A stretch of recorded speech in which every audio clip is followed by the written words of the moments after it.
ಏನು ಉಪಾಧ್ಯಕ್ಷರೇ,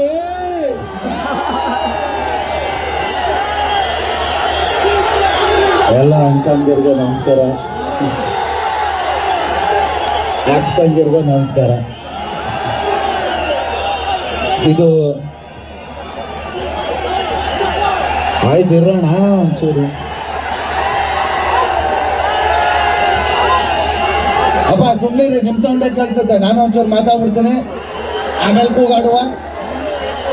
ಮುಂದೆ ಬರ್ಬೇಕ ತಪ್ಪಿದ್ದು ಕಾಣಿಸೋದು.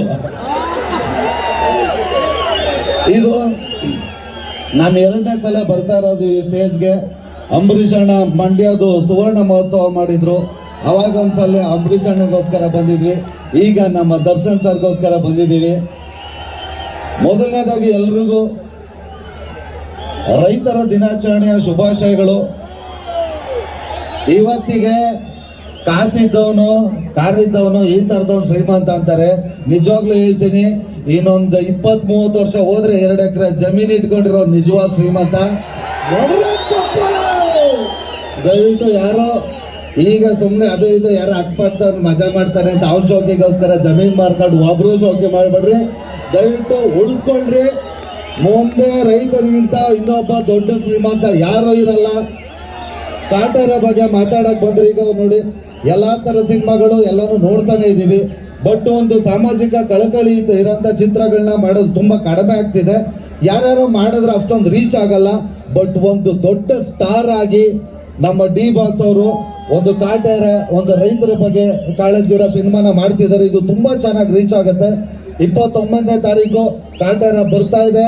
ಎಲ್ಲರೂ ನೋಡಿ ಹರಿಸಿ ಆಶೀರ್ವದಿಸಿ. Thank you so much. ಒಂದು ಅತಿ ಶೀಘ್ರದಲ್ಲಿ ನಾವೆಲ್ಲ ನಮ್ಮ ಉಪಾಧ್ಯಕ್ಷರಿಗೂ ನೋಡೋದಕ್ಕೆ ಆಸೆ ಪಡ್ತೀವಿ.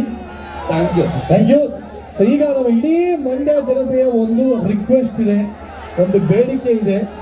ಅದೇನಪ್ಪ ಅಂದ್ರೆ ಅಷ್ಟೂ ಜನ ಸೇರಿ ಕಾಟೇರ ಥೀಮ್ ಮ್ಯೂಸಿಕ್ಗೆ ಒಟ್ಟಿಗೆ ಮೀಸೆ ತಿರುಕೊಂಡು ತೊಡೆ ತಟ್ಕೊಂಡು ಸ್ಟೆಪ್ ಹಾಕ್ಬೇಕು ಅಂತ ಕೇಳ್ತಾ ಇದ್ದಾರೆ.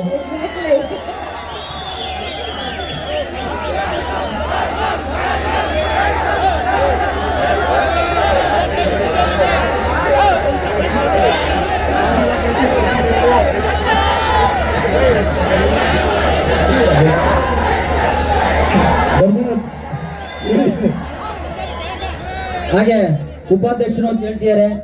ಜನವರಿ ಗಣರಾಜ್ಯೋತ್ಸವ ದಿನ ಉಪಾಧ್ಯಕ್ಷರ ದಶೆ ನಾನು ಕೂಡ ಸದಸ್ಯಾಗಿ ಬರ್ತಾ ಇದ್ದೀವಿ. ನಿಮ್ಮ ಪ್ರೀತಿ ಪ್ರೋತ್ಸಾಹ ಇರಲಿ. Thank you. ಜೊತೆ ನಮ್ದು ಡೈಲಿ ಅಂತ ಹೇಳ್ಕೊಂಡ್ರಪ್ಪ.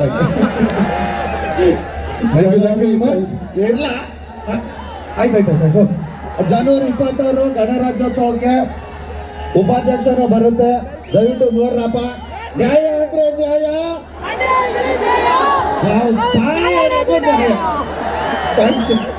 ತುಂಬಾ ಸಂತೋಷ ಚೇಕು. ಸೊ ಈಗ ನಮ್ಮ ಪ್ರೀತಿಯ ಮೇರೆಗೆ ಒಂದು ಮ್ಯೂಸಿಕ್ ಹಾಕ್ಬಿಡ್ತಾರಂತೆ. ಅದು ಇಲ್ಲ, ಅದು ಲಾಸ್ಟ್ ಅಲ್ಲಿ ಬೇರೆನೇ ಪ್ಲಾನ್ ಇದೆ. ಓಕೆ, ಸೊ ಮತ್ತೊಮ್ಮೆ ನಮ್ಮೆಲ್ಲರ ಪ್ರೀತಿಯ